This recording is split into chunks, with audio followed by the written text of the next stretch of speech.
So, boys and girls Yes. of the internet and whoever listens to us, Yes. we're almost done the show. We're almost done Legend of Korra. Yeah, so if you guys don't know, we record in bulk. So, we usually meet up like once a month and we'll record in bulk. So, we're actually done recording for today. Yeah. And we're going to wait until, most of the stuff's out to record the finale. Mm-hmm. So, we're going to record the finale, and then we wanted to do, a thing where we talk about Legend of Korra in general. Yeah, we have, a kind of a post. Yeah, and as, a thing for, a happy, thank you for 200 subscribers thing, even though we only were expecting 100 and we got 200. So. Yeah, thanks, guys. So, super thanks for that. We were going to talk about Legend of Korra on a live stream. Yay. So, we're just going to bring, Kayla's probably going to run that whole thing. Yeah. And just bring up points about, discussing the show, maybe comparing it to Avatar: Last Airbender. Yeah. What we think overall, what we think could have been improved. Blah, blah, blah. Maybe give our pitches for the next Avatar series. Yes.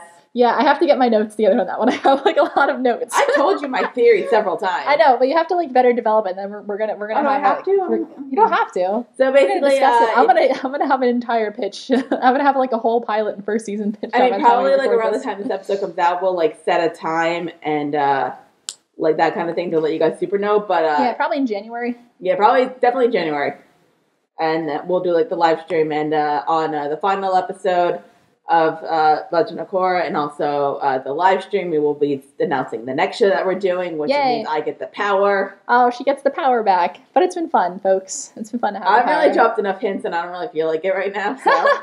Yeah, you'll find out. I feel like if you're a nerd, and I'll say if you're a sci-fi nerd, and you've seen this, and you've seen the show, you'll be happy. Yeah, and I'm excited to. I know which show Daria's picking, and I'm excited to watch it. So it's definitely gonna be a switch from what we're doing now. But we hope you stick with us. It's a bit more adult. Yeah, it is. And if it's a show that you haven't seen before, I think that's a great opportunity for you to jump on the first reaction bandwagon with me and watch it. So it'll be really fun, and we hope that you kind of stick around for that. But until then, we do have that. We will do after this. We'll have the finale coming at you. And then after that, we'll have that live stream kind of wrap up of the Legend of Korra series. Yes. So if you have questions about the end of the series, send them in to us. Obviously, if some of your questions are regarding the finale, please wait until we post that. Don't leave any spoilers in the comments for me, please, and thank you. Yeah, or if you have a spoiler, put a big spoiler warning on it. And then I won't read it. Yeah, because I'll read the comments, but then I'll let Darren know that to not read them. Also, if you have opinions on what's your favorite show between the two, what's your theories for another Avatar series? Yeah, let us know. Yeah, and we'll probably if we can, I think we'll try to open that chat up in that live stream, so you can always drop in and this is probably going to be our first live stream ever. So yeah, I don't think I've never done a live stream in my life. Either, so it's probably gonna suck. In technology wise, it's probably gonna suck. Content wise, it's gonna be great. Oh yeah, we're gonna kill it. Well, we might screw up the technology stuff. Yeah, so I have a lot to figure out before then, but we have some time. Yeah, so we're recording this at the beginning of December.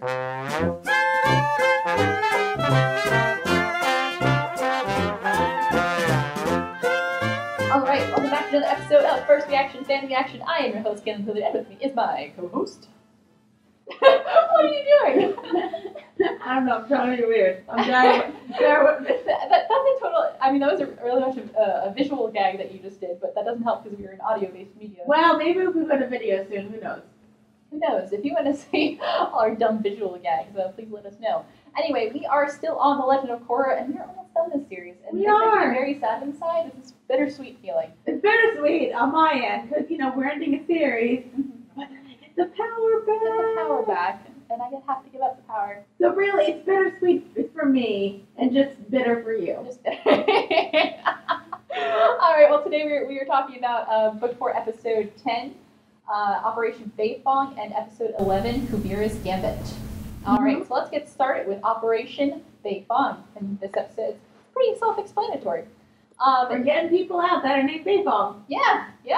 And the people who are performing it are also named Beifong. So just Beifong's all around. I forgot that so they took, Sue's husband took her name? I'm not sure if he took her name, or I'm not sure if he goes by Batar Beifong or just Batar.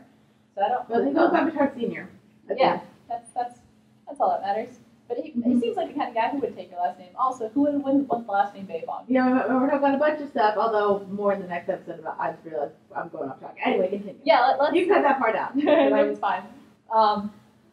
So, where we last left off, Opal recruited Bolin to go on the mission with her and Lin Beifong. Recruited! To... Yeah. Manipulated a little bit. A little bit.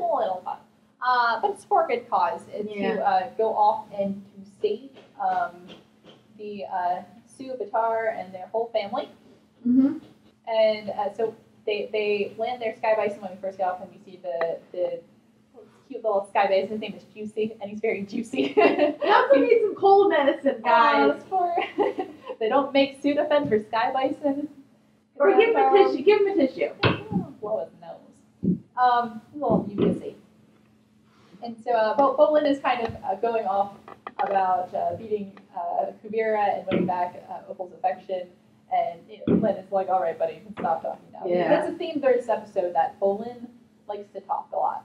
And the Beifongs aren't too thrilled about it. Well, they're not really talkers. Mm-hmm. So they go in and they kind of look at Zhao Fu from a distance, and we notice that all of the domes are dismantled and gone. Yeah. So we don't figure out why that is currently. I'm not sure we didn't. Yeah, we figured out next episode. Oh, yeah. Yeah. So that is definitely a plot point. And so then they overhear somebody who says they know where the prisoners have been moved, and that is none other than Toph Beifong. Hooray! Toph comes back. Hooray! And I love her so much. And I like how they both refer to each other as Chief.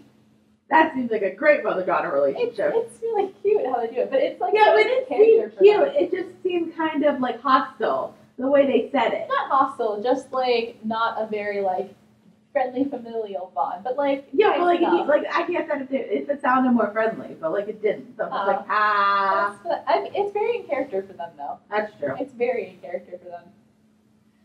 So Opal is really excited to see Toph, but no one is more excited to see Toph than Bolin. That's true. Bolin just totally geeks out. Bolin does the same thing I would do, and say that Toph is his hero, and he loves Toph. You do that with everybody from this series. I mean, you're not wrong. You do with everybody except for Asami. Asami, you just proposed to. I would just propose it right then and there. It's so true. Anyway, I love my life with Asami Sato. So Lin asks why Toph knows so much, and Toph explains that, hey, I've been in the swamp. I can see everything through the box. Like, I can see everything. And I was like, okay, yeah, sure. It's a tough thing to say. Where did you know that, go? Yep. And so she knows where they've been taken. Mm-hmm. They are taken to a nearby prison camp, and Bolin knows because he says it's a re-education facility, and then Toph's like, all right, how does... Why are you going out with a guy who used to work for Kuvira? Hey, but used to. Used to. The key word is used to here. Mm-hmm. So back in Republic City, President Reiko has Korra, Tenzin, Wu, Mako, Varric, and Asami in his office, and he wants to, they're talking about what they're going to do when Kuvira comes. And the thing I was surprised by, what? I thought this episode was like just going to be rescue, like Operation Beifong. Yeah. I just thought it was going to be just that. I didn't think, it's definitely a B plot. Yeah. And nothing really else happened. Right. But I kind of thought I didn't mind it, but I didn't think it was I just thought it was going to be like the one plot line. Yeah. So what Raiko wants, Varric and Asami have these ideas for flying mecha suits. They look like giant hummingbird dragonflies. I believe that's the creature. And so these like omnidirectional flight kind of mechs. And so, which is great, except Raiko is like, nah, but like I want to use them spirit vines to make a weapon. And Varric's like, no. Varric's like, this is the whole point. I didn't want this at all. And but Raiko is pretty insistent. And Korra is like, no, it's really bad. Don't use the spirit vines, but maybe I can talk to the spirits to get them to help because they like living in Republic City. Yeah. Yeah. So maybe we can recruit their help. Yeah. I hope that goes well. I really hope that goes well. In the meantime, Wu suggests that they evacuate the city. Which good on you. Wu said something right for once. something good. He's starting to become an actual character. Yeah, and so later on, Mako compliments Wu, and Wu makes the comment that he did it basically, so maybe Korra would go on a date with him. Spoiler, she's not. So Mako is like, you have to ruin everything, and he makes Wu makes a point that men only ever do anything for the affection of women, and he's not wrong. That's not 100% true, though. It's not 100% true, but think about gay men. They do stuff for the affection of other men. True. We got to be inclusive. Yeah. So here I am, all ignorant. But I mean, for the most part. For the most part, men do things for the affection of other women. That's true. Yeah. Heterosexual men. But at least But it seems like, especially with the next episode, it seems like he's trying. He's trying. He's developing. Soon maybe he'll not see Korra as just like an object that he can stick something into, but an actual person. Jeez, that's Dara. You're the one who thought Bubble was gonna have makeup sex. Yeah, I thought that was the logical conclusion there. And then I gave you my reasoning. And then it was way better. Anyway. Well, makeup sex sounds nice too. Anyway. Let's get it on. So back at the Kuvira's army camp, we are seeing the spirit energy cannon tested. Mm-hmm. And it seems like it's going pretty all right. Batar Junior Nerd Son is running kind of the whole operation, and Julie is helping out, but something starts going wrong. The energy starts kind of getting out of control. Yeah. And Julie says, this whole thing's going to blow. We should GTFO. Yeah. And Batar starts poking around and finds out that one of the plates used to make the machine work is busted. Looks like somebody tampered with it. I wonder who. So, and Batar gets kind of pissed, so he commands everyone that they're going to spend a lot of time making sure everything is up to snuff. And so, back on the Flying Bison, Bolin asks Lin and Toph how long has it been since they've seen each other. It's revealed that it's been 20 years. That's a long time. That's like as old as Korra. That's exactly. Especially when Aang died. Yeah. Oh my god, Aang was probably forcing him to hang out, maybe. God. So, wait, was the last time they saw each other at Well, Korra's 20, right? Yeah. Like 21. So, but wait, so this means the last time we saw each other was Aang's funeral. I'm gonna cry now, everyone. I'm gonna go sit in the corner and cry. Thank you. I feel like I had put this together at some point, but I totally forgot about it. Or I've heard somebody else say it. But now I can't stop thinking about the last time these everyone saw each other was when fucking Aang died, and now I'm really upset. Aang led a good life. Look at what he did. He led a good life. It's so sad. I'm really sad now. Saturn's only destroyed 3 times. Oh my god. Okay. So they land at the factory, and so they land right where the cannon is, so they can see that giant ass cannon, and they use their seismic senses to figure out. Both of them. Yeah, it's cool. We got a double Beifong special there. Yeah. To figure out that there is kind of a large cavern underground, but there's a lot of guards there, and so looks like that's where the people are. Kuvira actually enters to check on the weapon, which surprises Batar because they weren't really expecting her. And she says that she just wanted to check in and see how the weapon was going. And Batar is like, it's some complications, but they're going to test it the next day. And Kuvira asks Julie about kind of the weapon, and Julie says that, she's doing everything she can, or blah, blah, blah, blah, whatever it is, and Toph points out that Julie is lying, which means that she might be on our side. Hooray! And Bolin catches on to it! Bolin is excited! He's like, oh! Yay! And so the Operation Beifong kind of agrees that they're going to try to save everyone while the weapons test is going on, because everyone will be too distracted about the giant weapon to care about them stealing back some peoples.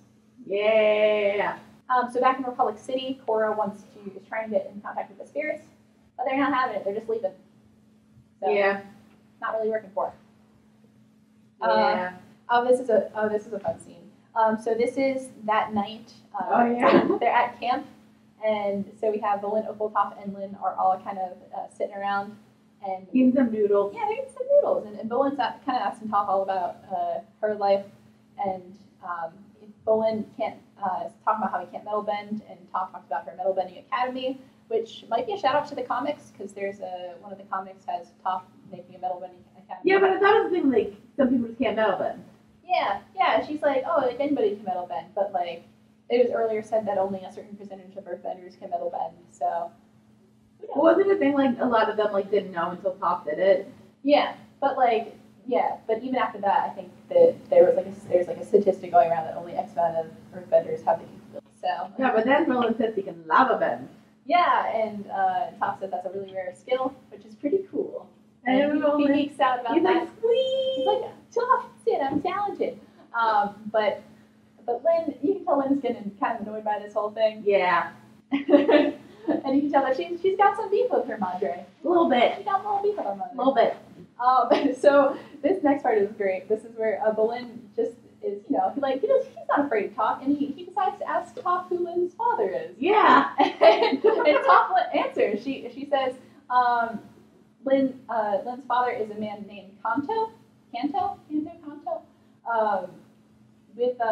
said he was nice, and it just didn't work out. Is he like anybody specific? No. He was just a random guy. Just a rando, yeah. Just a rando. It didn't work out. And then Bolin should have asked like a second question. Who's Sue's father? Yeah, really. The fact that they're not answering that might actually... Exactly! That's my point. You see, at first you heard my theory and you're like, oh, I don't really agree with that. But like, the more we go on, the more you're like, oh shit. No, I don't know. I never theory. said I didn't. I don't think I said I disagreed with your theory. No, you're like, you're like pretty like. I disagreed with Sokka and Toph in a relationship. Yeah. And then I said like if it was a one night stand. Yeah. Because then I also said like Sokka would not be involved in his kid's life. Yeah. So that means that probably they had a one night stand, and either Toph didn't tell him or just said somebody else was the dad. Yeah. Yep. Hey, creators of Legend of Korra, if you're listening, can you tell us if we're right? I mean, it's been a while. It's been a while since the show ended. You could tell us. Oh, this is going to be revealed in the comics. We're still on this train. We're not gonna. We're not leaving this train until the show leaves the train. And then we'll get on a different train, which might be a hint of the next show. Yeah. So Lynn gets kind of pissed, and she's like, yo, I spent my whole life without a dad, and then you never talked about him until literally right this moment. So this guy asks. Till some rando asks. And all of a sudden you're like, oh yeah.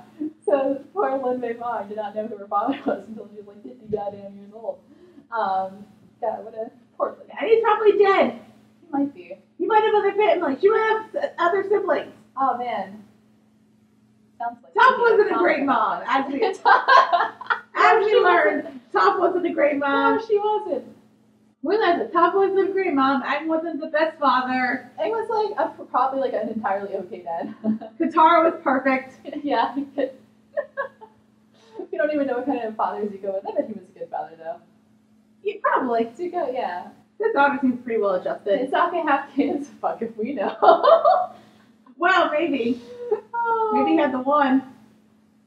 Ha ha ha ha ha ha ha. Oh my god. So anyway, send us your hashtag Sokka theory. Anyway. And so the top is like pretty chill with everything. She's like, what? She tells Lynn, she's like, listen, I already forgave you for all your dumb bullshit. Like, give me a break. Hey, you know what's not bullshit? Knowing who my dad is? Yeah, seriously. And what was Lynn's bullshit? Like, that she was like a stick in the mud? Kinda, probably. Or that, like, she was a teen? Yeah. You don't forgive your children for being... Actually, I don't know, parents. You forgive your children for being teens. You just understand that, like, they go through that. Yeah, just the thing that happens, man. We're, like, I mean, having been a teenager, we're horrible. They were the worst. Stupid horrible, ruining everything. True. That's my life. Anyway, so Lynn's pretty pissed, and she says that basically after this whole operation is done, that she's basically going to cut ties with her mother. Which seems fair, honestly. Yeah, like, I don't want them to. Right, and then Toph is like, hey, whatever makes you happy, but she's visibly upset by that. It's just her daughter. She only got 2 of them. Does she only have the 2? Yeah, she doesn't have any other kids. Alright. Yeah, at least that we know of. That's what I was saying. Anyway, so in the morning they kind of start this operation out. They take the cannon out of the factory. and they kind of start and they infiltrate the prison. And so we see the prison, which is like in this kind of cavern underground. It's a wooden box kind of tied in, so they won't be able to bend anything, and it's suspended. And they start kind of going over plans, and then Sue sees them and like gets really excited. She's like, "Oh yeah!" Which is weird because they were saying this whole thing of, like they need to be quiet, and then like the fact that Sue heard them, like you're clearly not being quiet. They're very not that quiet. Yep. But like she was there, she was like, "Oh." Although the fact that they're, because I forgot about this, like the fact that they're kind of like suspended in there is kind of smart because you can't really. Yeah. And with like wood and like no metal, that's smart. Well, especially since they're suspended because they're tied to the earth. If they try to break the rock, then the thing will drop. So. Yeah. Yeah. That's smart. Yeah. It's terrible. Good on Very you. Smart. Shout out to Kuvira for being the worst. Drink but also the best. Salute it with my vodka. Just kidding. It's water. It's just water.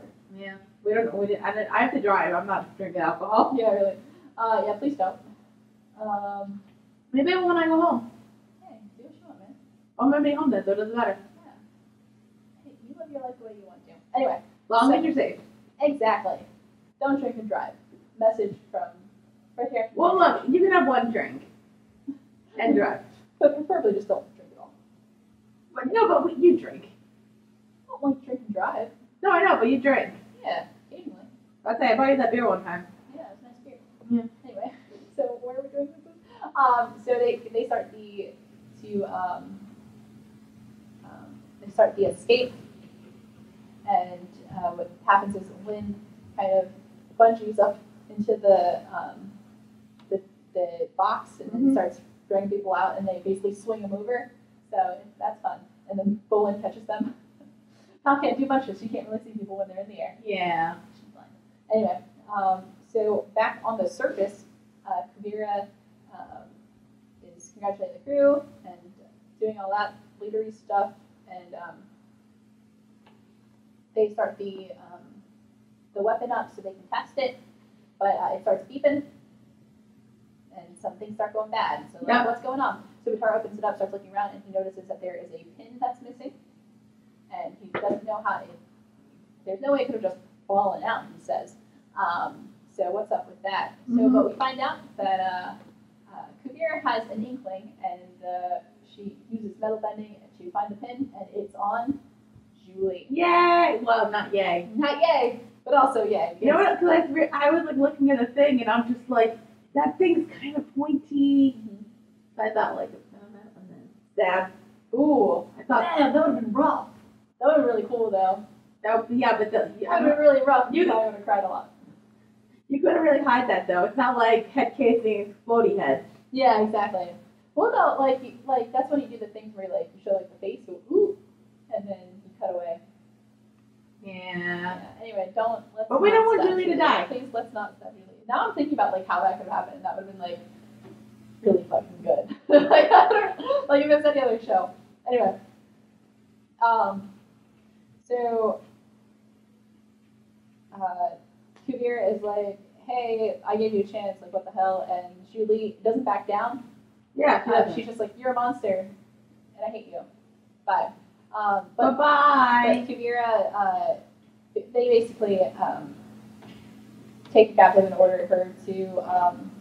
She's going to be in the target place, so they're going to punish her by killing her. There you giant go. laser. Yeah. It's fine. Yeah, it's fine. Anyway.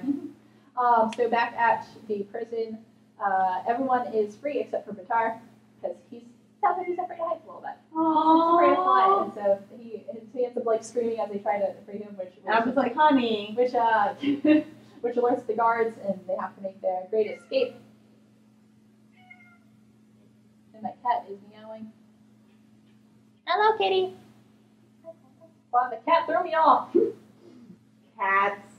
What are you gonna do? All right, so everyone escapes, and once they're on the surface, or no, before they're on the surface, Sue gives her mom a nice hug because she's excited to see her mom, which is nice.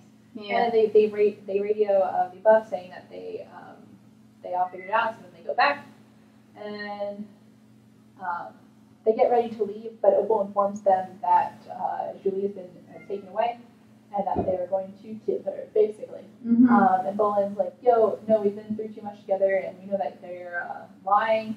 So, he knew that she was lying. So, that must mean that she sabotaged the thing, which means they have to go save her. And so Bolin goes off to save Kuvira, and Opal goes with him, taking the bison, which leaves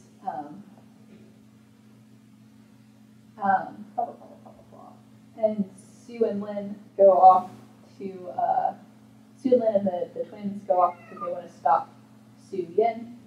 Not stop Su Yin. Wow, I can't speak today because they want to save they want to take down Kuvira. That's great. I got distracted. What? Nothing very exciting. No, I went on Twitter. Do we have any tweets? No. I was like looking and it felt like Markiplier stuff, and I think he just got robbed. What?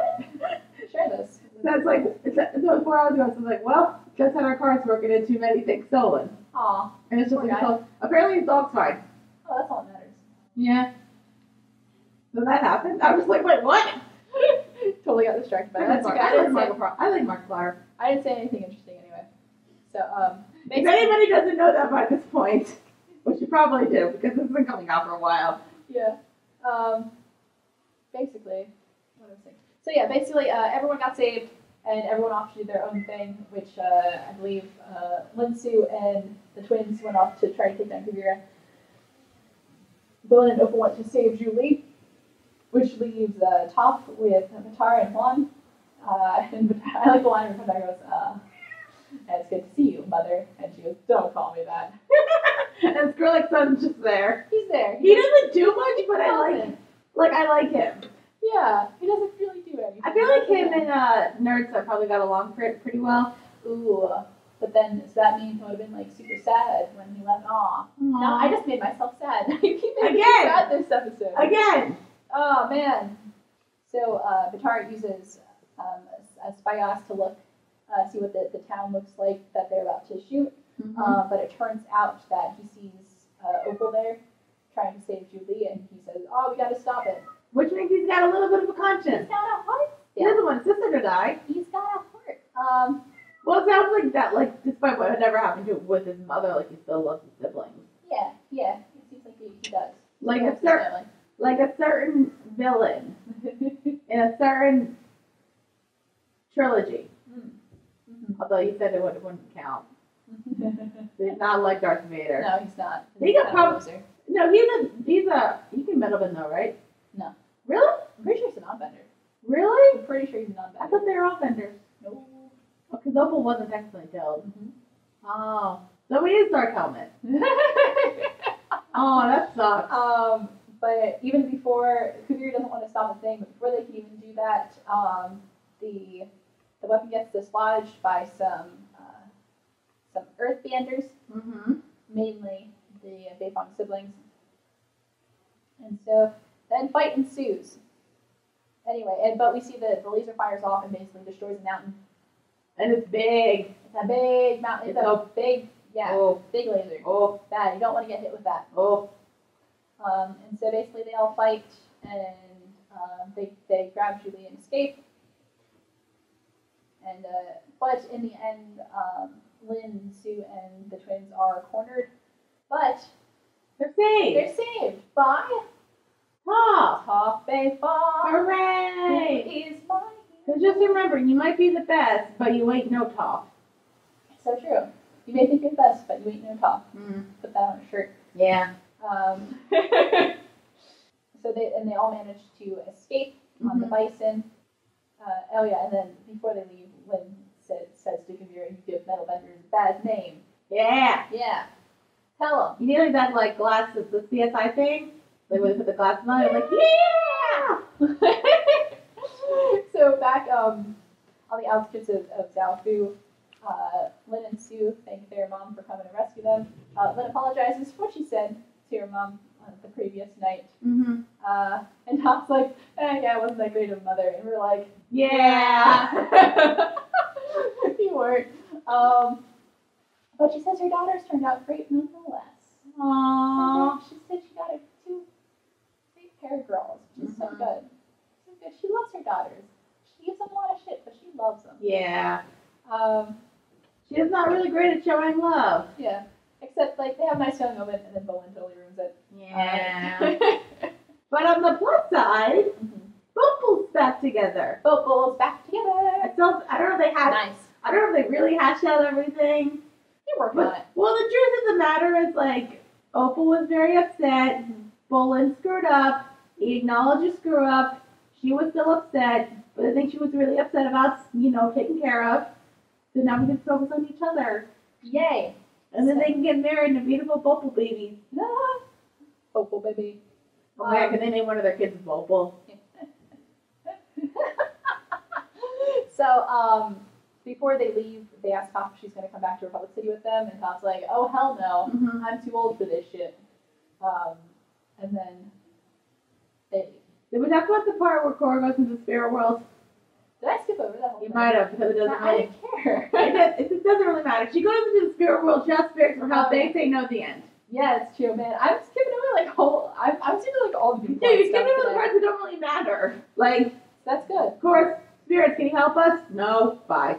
They're like, Korra asking the spirits to help them is basically the same thing as Kuvira. Well, What Kuvira's doing. yeah, because basically Korra wants the spirits to help her fight Kuvira, but Kuvira's also using spirits as a weapon, so to them it's the same thing. Well, and I'm like thinking, like, but it's not, because she's like forcing that. Kuvira's forcing it. Korra's asking. But she wants to be like, can you help? But in the end, the ultimate purpose is for them to be kind of weaponized. Yeah. But that's kind of. That's it.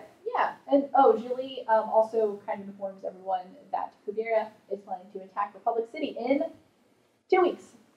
2 weeks. Bum bum bum. Watch the next episode. It was good. Yay! I kind of like the other one, the next one a bit more. Really?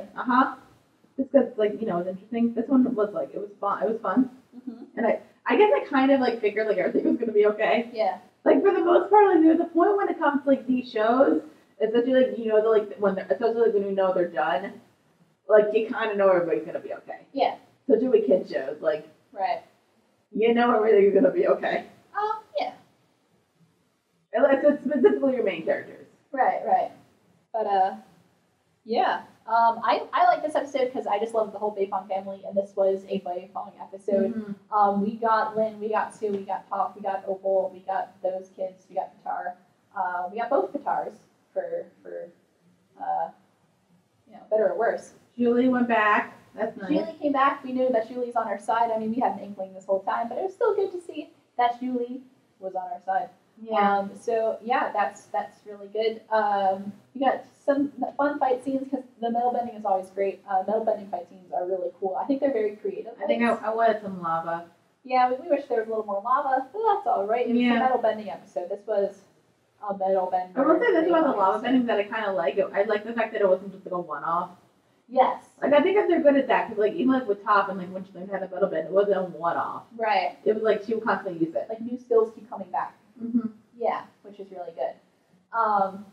So yeah, I love the reveal of Lynn's dad. I think it's the funniest thing. Yes, but it's because it's so just like casual, and it's just like it's really nothing. It's just like, oh, it's some random guy that we've never heard of before. Yeah. All right. I think that's funny though, because like probably it kind of reminds me that this is also kind of in Once Upon a Time with a certain character. Okay. Where it's like you like had all these theories because like about like who this person's like dad was, and then it's revealed it's just some random guy. Just a guy. Yeah. Did you have theories about who Lynn's father was, or you weren't sure? No, with Lynn, I didn't really think it was like any real guy. But I just love how like casually it's done, but like Lynn is like totally like befuddled by the whole thing. She's like, okay. And yeah, I mean I've talked about this multiple times before, but I just love the whole Beifong family because they're kind of a mess. They are. And I mean, Sue's family seems pretty, but besides Nerd Son. No, like top like Beifong like family. Yeah. Like, that's all a mess. Yeah, I was gonna say like Sue's family besides Nerd Son, everybody seems pretty okay. Yeah, and it's just like really cool to see just a character from the original series kind of when they didn't necessarily like live happily ever after. Like a lot of good things happened for them, and it wasn't bad, but it was complicated, and it wasn't as simple as get married, have kids, live happily ever after. There's a lot more kind of complicated stuff that happened there.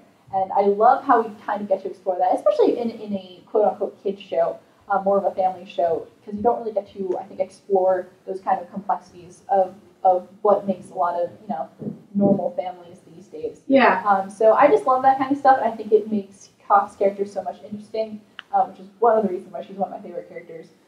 So anytime that we get to explore that, I kind of geek a little because it's just really cool, and I really like to kind of explore those relationships with these characters. So yeah, that's all my thoughts on that episode. Yeah, me too. Cool. All right. Well, are we ready to move on? Yep. All right. When we come back, we're going to be talking about episode 11, which is Kuvira's Gambit. Stay tuned.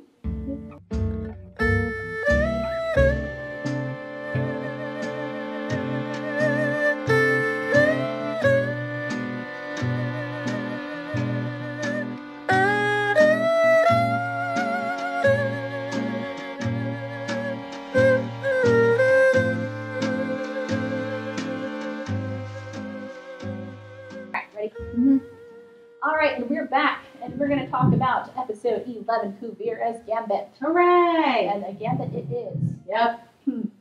So in Zaofu, we see Kuvira gives a speech about taking over with the United Republic, basically, and how it was Earth Kingdom territory, but. Well, wasn't it given to the people? Yeah. So what happened with this? We kind of discussed this before in the history of Republic City. Back during the 100 Years' War, the Fire Nation had taken Earth Kingdom territory to colonize. Basically, it was the Fire Nation colonies. And so when the war was over, this is a subject of one of the comics. They didn't really know what to do with it because they had Fire Nation citizens living there, but it was originally Earth Kingdom territory before the war. So it was this kind of interesting blend of two cultures, and one didn't belong to really either kind of nation. Wait, so did it belong to the Earth Kingdom, or did? That's the complicated part, because it was technically it probably should have gone back to them. Originally it was Earth Kingdom territory. So it probably should have gone back to them, but the people who lived there were a lot of Fire Nation people, and it was kind of complicated. So what they did was Zuko and Aang took that land and they kind of made it its own United Republic. They basically just New York that shit. Yeah. So that's kind of what happened. And so Kuvira's thought is that, hey, this was Earth Kingdom territory. It's always been Earth Kingdom territory. Let's take it back. It's not its own kind of republic anymore. That's our shit. Yeah. So that's kind of what that speech. And I think the whole opening speech is this whole episode is super obvious that there was a lot of budget cuts to this season because they do a lot of really still just panning shots. Yeah. And okay, they're trying to save it for the cool stuff that's gonna happen later, but it's oh man, they made it so obvious. They did. But they tried though. They that's not their fault. It's not their fault, guys. The crew is really good. I just shout out to the crew. But at the end of the speech, they salute Kuvira and they chant "All Hail the Great Uniter." And so after we have a scene with Kuvira and Batar Jr. And which is kind of interesting because they talk about how once this is done they're gonna get married, spend their life together, all that kind of stuff. Yeah. And he says he loves her, and she's like, yeah. And they hug, and you're like, I don't know. Cause she doesn't say I love you back, which might be cause I kind of always assumed she didn't love him. Right. She just manipulated him, and she kind of probably saw he was falling for her, so she was I'm just gonna play along with this. Yeah. And that's why she agreed to be engaged. But then there was that scene when they hugged and her look. Yeah. That was interesting. Yeah, because that's such an interesting shot to read, I think, because it looks like she's happy, but then you're are you what do you really think? I could buy it as she wasn't in love with him, but saw that he was and figured I could just play this up. Yeah. And then maybe over time, because they've been working together for 3 years, right? Yeah. So she could maybe start having feelings for him. I'm sure there was a point where, and they grew up together too. So yeah. They probably have a very close bond beforehand. Yeah, but I think it was the thing was she really wasn't thinking about it, but then over time it kind of maybe developed something little developed. Yeah. They care about each other, maybe, kind of, sort of, not Well, I mean the ending. that ending. Yeah, that ending though. So let's keep going. So at City Hall, we have a scene with Raiko, Korra, Wu, Mako, and Tenzin. They talk about what's going on with the evacuation of the city, and it turns out that only 18 families have really evacuated. And they're like, what? Because it's a voluntary evacuation, and nobody wants to leave because nobody thinks that there's a really big threat. But Bolin comes in and brings Sue and Lynn, and he gets to see him freed, and it's all good. And Julie comes in and she informs them that Kuvira's attacking in 2 weeks. We got to get this shit together. Yeah, so now it's got to be a mandatory evacuation. So yeah, now it's going to be a mandatory evacuation, and they go to announce it. And Mako is not really good at a rate. He's not really radio. He's not a good leader because he causes panic. He's like he reads straight out of the book. It's really funny because like a guy like Mako, who was really originally built to be like this kind of dark and brooding character, he's really just kind of like a what's the word I'm looking for? Like a stiff. Yeah. He's really just like this stiff kind of awkward kind of guy. I think that's so good. Yeah, I remember when Mako was broody. Yeah, it happened so long ago. But he was kind of a dork, and I wish they played more of that part of the character. Like that's an interesting character exploration for him. But if they replaced that with a romance, then it would have been better. So what you're saying is, fuck that romance. Fuck that triangle though. Why did we bring it up again? I don't know. The clip show brought it up. Why? Clip show. James Louises. Anyway, so we go back to this factory in Republic City, and we see Varric.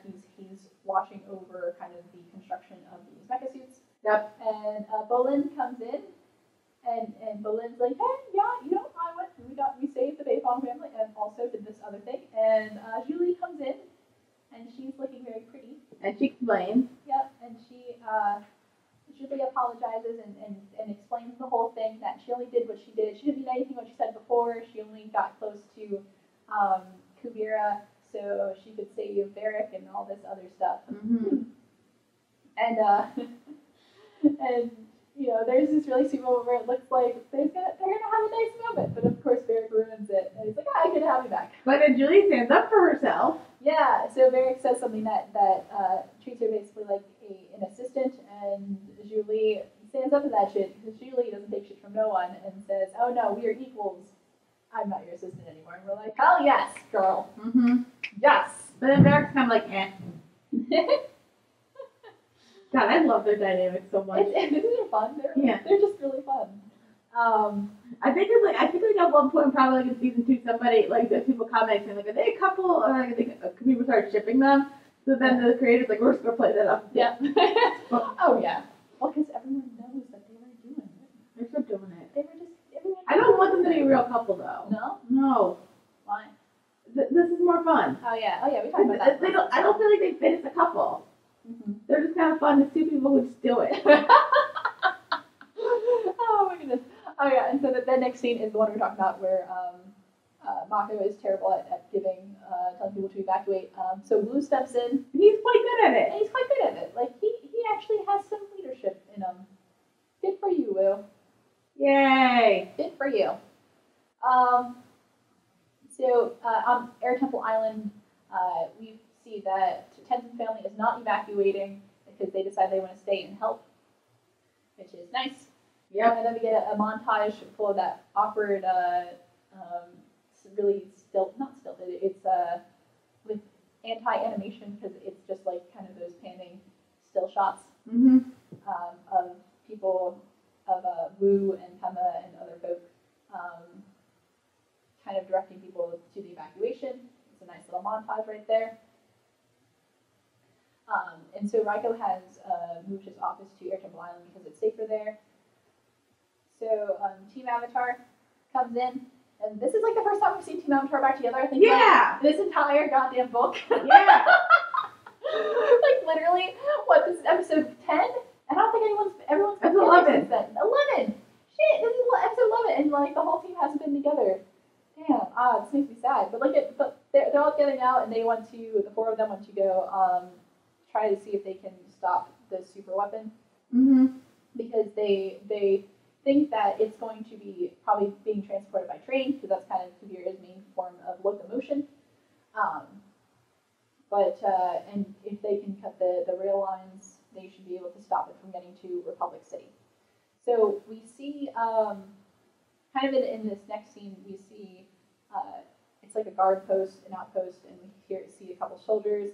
And then we see and they're looking out into the distance, and they see Kuvira's army kind of approaching, which is a week early.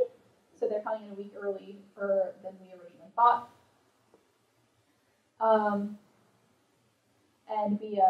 And then we get a glimpse of Kuvira's super weapon, which is a giant. It's a giant mech. So big. Not just like giant. It's 25 stories tall. Yeah. Which is a weird approximation that it's 25 stories tall. Like, how do you know that? How do you know? Anyway, it's a big ass. Like, it totally makes everything look like ants. Like, it's huge, but it's awesome. Like, it's crazy. I think it's a really cool looking thing. So the thing has the giant laser kind of fastened on its arm. It's kind of like an arm gun, and it destroys this outpost, and everyone is dead. Yeah. Everyone's dead. I mean, they didn't really matter. So Team Avatar later is going out in search of this mech, and so they see Kuvira's army, but they notice that it's not anywhere near the rail tracks. So they have no idea. Train tracks? I don't know words. And so they notice that it's weird to see the army there because they should be traveling by train. But it turns out they don't need trains where they're going because they have a giant mech. Yeah. It's giant. It's huge. Mech tanks, that kind of solves all your problems. Yep. And the thing is giant. Anyway, so the mech kind of takes notice, and Kuvira is the one who is actually piloting this machine, and she tries to fire at the air bison a couple times. Well, that doesn't really work. They are able to escape, and instead of pursuing them, they know Kuvira knows that no one will be able to stop them. So just let them go and tell everyone. It's not a problem. Yeah.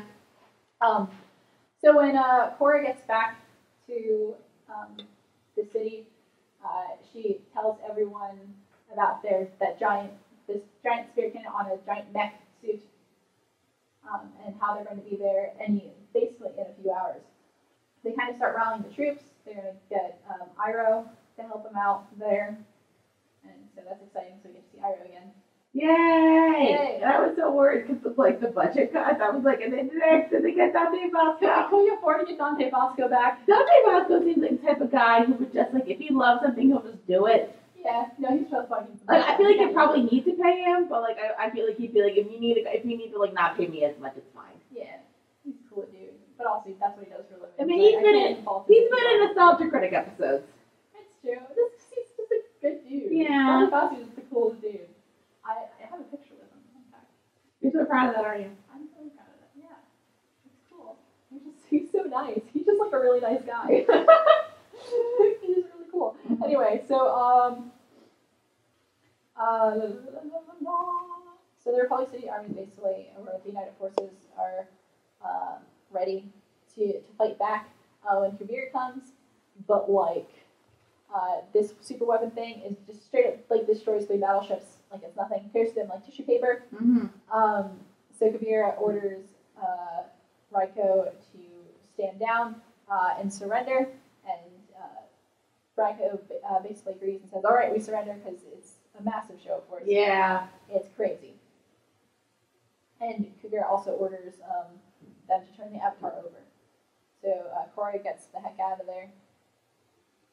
And meanwhile, Team Avatar, everyone is trying to figure out what the next course of action is.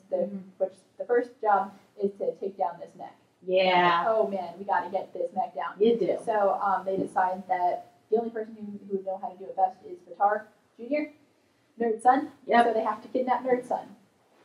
And they do. Yeah, so it's a mission with Bumi Tenzin, Kai Jinora, and Korra.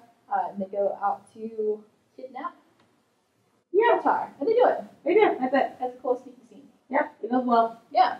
Goes by pretty fast. Yep, and then they try to convince him to tell him how to destroy the mech thing. Yeah, but he's not going for it at all. Like they even try to get Sue to talk to him, and she offers to talk to him. Yeah, but he doesn't care. He's like, no. He's like, I don't know what I did to like hurt you. Yeah. What did they do? I don't know. Did they do it? Like his thing is like, I just don't want to live in your shadow, and I'm like, yeah, but still. He's got some serious daddy issues there. Daddy issues, mommy issues. Both. He's got issues with his parents. But why? They're good parents, Batar. They seem like that, like, you know, they were good to you. They were good to you, spoiled brat. I literally don't understand this. Is he just like an asshole? Just an asshole. That's it? Mostly. Like, we don't learn anything else? There might be, the two things I'm thinking of, he's an asshole and, like, the blood is in the wrong part of his body. True. I don't know later, because then, like, Korra basically says, like, I'll just make sure you're never with Kuvira again. Yeah, so instead of threatening things one way or the other, Korra figures out that the one way to get to him is by threatening basically his connection with Kuvira, and she says that I'll make sure that you'll never see Kuvira again. And so call Kuvira and tell her to... Well, first, like, they get to the Air Temple Island, and they don't know, and... Yeah, Batar was supposed to go to Air Temple Island to negotiate and they're like... And nobody knows where Batar is. Yeah, so then the radio person comes in, and Rega's like, what the heck, Kuvira? I thought, like, Batar was supposed to come here, and she's like, what? And then they get on the radio, and then they... Yeah, and then Batar, says that, hey, listen, we already got the rest of the Earth Kingdom, the Earth Empire, or whatever, and we don't really need the United Republic. Let's just call this off so we can go home and we can go get married and have... Yeah, and her emotions confuse me. Yeah, so Kuvira puts him on mute, and or puts her own mic on mute, and asks them to trace where that radio signal is coming from. And then she basically says, like, all right, like, we're good. Like, she turns it back on the radio signal and, like, does all that stuff. And I'm just like, but, like, you know where they are. Yeah. And so, Kuvira says that she loves him and all that. Does stuff. she? But, yeah, she's like, I literally think the thing was, like, she's starting to. Yeah. Okay. This could be the start of something new. Feels so right. To be here with you. Oh. But then. Yeah, and so Kuvira's words sound like, she just wants to be with him. But her actions, she's going to blow that mofo up. Well, the truth of the matter is, like, yeah, she can, like the person that she may or may not love is going to die, but on the other side, it's just got to be a sacrifice. She's married to the mission. That's what she is. Yeah. She has a goal, and it's so interesting because I think in the show especially, if somebody makes a really difficult decision, we usually see, like, that single tear. But she doesn't have that. Kuvira doesn't. She sounds choked up, but she doesn't cry, which I find very interesting. But like if she sounded choked up, that might be a. Her facial expressions made it seem like she was making a decision. She's an interesting lady. She is she's a stone cold bitch. That's what she is. But that's like true. in a very interesting way, because I think in the show that we're used to seeing when somebody makes a difficult decision, they act in a certain way, and Kuvira doesn't act in that way, and she doesn't act in a totally heartless way either. So I think Kuvira has very unique kind of reactions to things, and I think that's really interesting to her as a character. But anyway, so she blows up that shit. So R.I.P. everybody. Everyone's dead. The end. The end, everybody. We did it. That's it. That was. I mean, that was a surprising ending, but I mean, I was expecting a couple other things, but I guess that's it. Yeah, that's it. Yeah. Everyone's dead. That's the whole show. Yeah. Bye.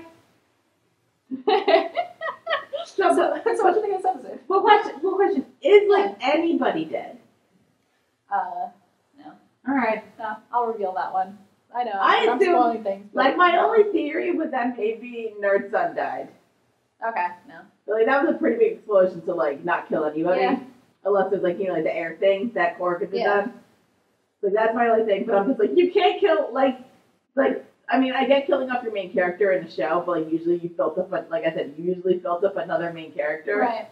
So, Yeah. But I like this one a lot better than the last one. I mean, like, I still like the one a lot, but like this one I just really like besides the budget cuts. Yeah. The clear budget. Oh, that's so awesome. They did one shot twice. It was, like, slightly altered. No, but it's kind of the same shot twice. Yeah. You could so tell. But granted, the mech suit looked great. Yeah. What do you think about the mech suit as a weapon? Awesome. Yeah. That's it. It's awesome. Nice. Is there anything else? No, I was just curious. It's awesome. Yeah, it's a giant mech suit. It's huge. Mm-hmm. Like that. It's like some Evangelion shit right there. Yeah. And I know you wouldn't understand what I'm saying by that, but nope. There's people out there who would understand. It looks like an Eva. Well, it seems like stuff's about to go down. It's about to go down. About to go down. We got 2 episodes left. Yep. Nice. So yeah, this is a fun episode. I think what I like. Did you get a text from someone? It's just like a joke with like me and my family about over Thanksgiving about corn. Oh, okay. No, I just had a picture of corn. So I think my major positives of this episode was Team Avatar finally back together. Yeah. Hello. It took so long. That's what I kind of wish with like. I don't know if I wish like there was like a extra like season of just like Team Avatar going on adventures. Yeah. Maybe like a movie of like Team Avatar. It's like having a nice adventure. Mm-hmm. Yeah. Like yeah. I'll probably talk about what I think about that after we finish the show, because I have to remember stuff from the finale. But yeah, we need more Team Avatar. Just always. Yeah. Anyway. So yeah, that's kind of the big standout to me was that, and that scene with whole Batar. It's interesting because like when because I think we hate Batar. Like Nerd Son is just a nerd, is a loser. But I think because like he's just such a whiny brat. Yeah, but I think when he was talking about Kuvira and how much she means to him, I think that was the first time we were actually like not totally. It's like a redeeming factor. Opening up to him. Yeah. Yeah, so, but like I'm kind of wondering, is he going to switch sides immediately because like you realize like he's just like Kuvira doesn't care. Yeah. But then also you could think like, oh well, like she had the opportunity to kill the Avatar, and like a lot of people were against her. Mm-hmm. Even if I was there, mm-hmm. like it still would have been worth it. Mm-hmm. I don't know. Yeah. So we just need like him to find like Kuvira cheating on him with somebody, and then we'll all be good. Jeez, Louise. But yeah, I think that was one of the few moments in the show where like Batar kind of wasn't just like the most punchable character, because I just want to punch him in his face. Yeah, because Wu was the most punchable character. He's also still pretty punchable. I think he did something nice. Yeah, he did. I know he did it, but like he was honest about his reasoning. Yeah, which I approve of. That was really funny. So yeah, trying to think if I have any other thoughts about this episode. Just a good episode. Good episode. It's really leading up to, you can tell this is kind of the penultimate kind of episode before the finale. It's really, I think it leads up to it well. Yep. So, yeah. Any other thoughts? Can we watch the finale? Not today. Aww. Haha. Good. Anyway, comment corner. Yeah, it's time for the comment corner. I like this one from Gianni Richapima. What? Where is this? On our book. Oh, yes, there it is. It's funny, we help people saying, like, after 14 hours of nonstop editing a school project video, I'm definitely happy to see this video. Yes, and I love this comment because that's what I do. I do a lot of editing in my life. I do a lot of editing, so I feel but, a lot of times I'll just be, watching something while I'm editing. Yeah. I'm that person, I can, multitask with, media. Yeah. I'll, watch TV, be on my computer, maybe listen to music, and I can just do all of it at once. Yeah, so thank you so much for that comment. I really appreciate it. Especially, I used to edit all day, 8 hours a day, 5 days a week. I don't know if we want to get. I mean, a lot of them we kind of. I the ones that say that I talk. I have a couple. Yeah. So Lico Yolo asks where they can watch the series, and J501st says, "Have you never watched it?" And somebody else, Leo O'Neill, says, go anime. And Lico Yellow says, no. So thank you for watching our video, but you should definitely probably watch the series before you watch our videos. This is book finale. Yeah, there's a lot happening. That's a spoiler. Yeah. This is one of my favorites from... Wait. I want to talk on it. Also, I believe you could used to be able to watch it on the Nick.com website. If you can't anymore... watch Legend of Korra. You can watch it on Amazon. If you're looking for ways to do it legally... No, you can't watch it. You can't watch it. You have to pay for it, though, on Amazon. If you can watch it on Prime. No. Really? That's why we stopped watching it on Prime. Oh, sorry about that. It used to be on Prime. But also, I don't think it's... I'm not going to say any websites to watch it on illegally, but watchcartoon.com or I think Kiss Anime. No, Kiss Anime had a whole thing happening. Yeah, you can't watch it on... You can't watch it for free on Amazon anymore. Sucks. So sorry about that, Lico Yellow. Anyway, sorry. Continue. Okay, so this one I remember from Muhammad Kabara. Yeah. I remember, like, I was about to get really mad at this comment, but then I finished it. Yeah. It says, if you need a psychologist to heal yourself from the roller coaster of emotions that is book 4, then sorry, because psychologists can't do shit to fix my small heart that was destroyed by book 4. Heart. Hope you enjoy the rest of this wonderful book. I love that comment. I do. I think I was like half of it, and like I said, like a majority of my family is into psychology, and I was about to get mad about saying. Yeah, at first we were afraid you were going to say psychology doesn't do anything, and we were like really upset. We were like going to be like, no. But then we read into your sarcasm. Yes, and that was wonderful. So thank you. So we really appreciate that comment. Thank you. Love your reaction. This new sub, thanks for that, Michaela Diaz. Yes. From the Long Live the Queen one, they have water. Did you look Avatar: The Last Airbender? Did you learn that they can draw water from air? What? Yeah, so this is by Abraham Bernard. So like it takes like a lot of skill to be able to draw water from air. Like Hama could only do that shit in the like full moon. So like it's not a very easy skill if you want to be able to get water. So yeah, it's a good comment though. Julian Smith says, "I want Naga as a pet so bad." Don't we all? Don't you have a stuffed Naga? I do have a stuffed Naga. I was there when you bought it in New York. Yes, I was on sale. We talked about the ones where it says I talk too much. I know. Yeah, Shora says you guys talk too much. You guys talk much. That's what it says. Great reaction from Zeppelin 1994. Great reaction. I love your quirky humor. Definitely work for the new sub. Oh, thank you. Kayla, ... I swear to God, ... I think I talked about it before. Zeppelin 1994. Your comments are lovely, and I love them. So thank you for appreciating our quirky humor, because I think that's one of our major positives that we have, and so I'm glad that you get us. Thank you. Elkmar Azir Cavell says, I like this video, but when the girl on the left missed the last moment when Korra cried, I got really annoyed. That was the most important part of the episode, because you need to know the Korra is depressed before I watched him before. I knew that. Yeah, I watching that, I didn't think that you missed that. I don't know if I missed the crying, but I kind of got the picture. Yeah, and we talk about a lot too in the review. About how Korra's mental state, we kind of talk about that. Yeah. So that's definitely something that we picked up on, and if you ever want to know, make sure that if we missed something or didn't miss something, definitely check out our review of it, because we talk about some of those things kind of at length. So, and that's what's like a Riverdale review? Just like what is the comment? I think we already said. Yeah, I think we talked about that one already. Yeah. Okay. Philip Paul, not to bash the hero or anything, but those benders could easily escape after he left, LOL. That one guy was a metal bender, and as soon as he left, that guy could just bend the bars and stuff. That was from book 3. Premiere. I feel like this probably was like a sneak attack. Or like not expected, because they knew he wasn't an airbender, so the fact that it just happened. Yeah, those guys kind of suck, though. You're right. Leigh Woods reminds us that there is a comic book series. Yes, we've gotten this comic before, and we definitely know that there is a comic. I have read it. I own the comic, and I love it. Turf Wars is lovely. From our recent reaction, cool reaction. I can't wait for the next episode from Michaela Diaz, yes. Michaela Diaz, and Der Okay, I got this. This is Der Atemlose, which is German for the breathless. So, hallo, ich kann ein bisschen Deutsch sprechen, danke. Who says... Finally, I waited for the next Korra reaction. I can't wait till the finale reaction. Yeah, so they... So, wait, you can't wait for the finale in our live stream. Yeah, if you're excited to see that, we'd love to see in our live stream as well. Yeah, like I said, just leave all the comments you can. So thank you. That's cool to hear that you're waiting for our video. That makes us feel good if people are subscribing and waiting for our next video. So thank you. Okay, we have 2 more left. Can I say them? Yeah. From our, I think this was Long Live the Queen, like the episode. Yeah, that's the. Oh yeah, it is. Sorry. Yeah. A pity there was never a good Dune adaptation. I think because I mentioned the sand monster, and I said Dune. Yeah. And I just remember that from the Dune movie, which is not very good. Yeah, this is from Tay Hughes, who has also commented on our stuff before. So we love the repeat comment. Thank you. And Kimaya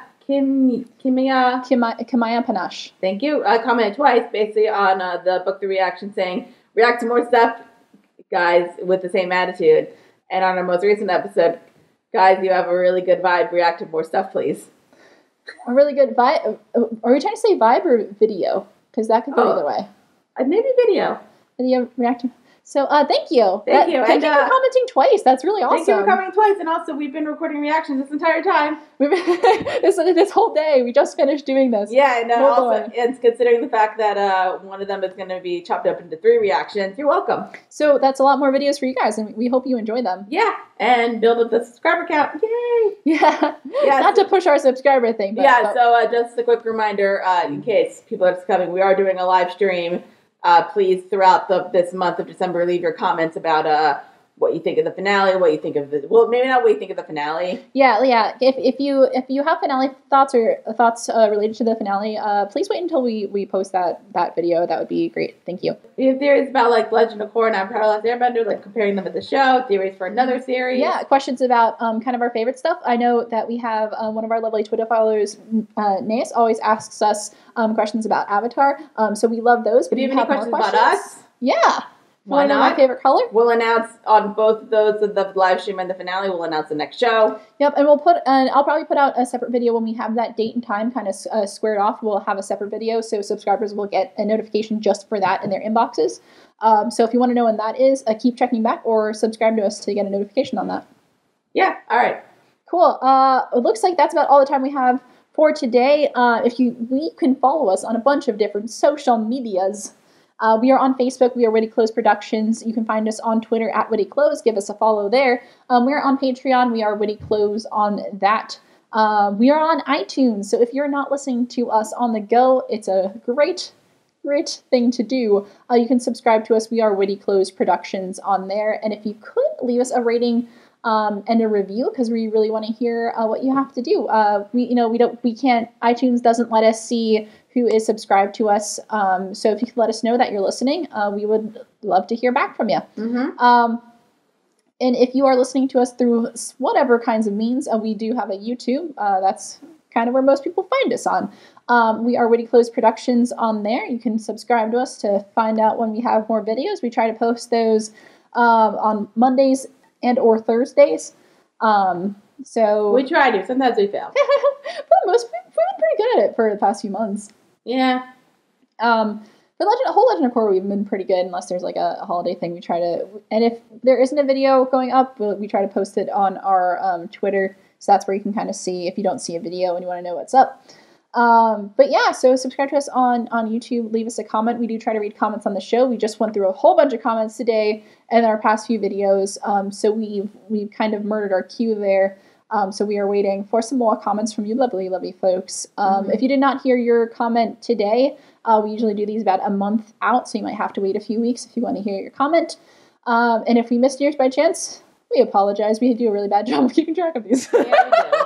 I think we got all of them, though. No, I think we got like at least 99% of them today. Yeah. Anyway, and so those are all the places that you can find us, and we look forward to seeing you and having your comments, because we really look forward to them, and you guys are the bestest. Yes, you are. Well, that is all the time we have for today. Join us next time as we are going to finish up The Legend of Korra. I'm so sad, but I'm so excited to get to it with Book 4, Episode 12, Day of the Colossus, and Episode 13, The Last Stand. I'm excited. All right. Peace. Peace.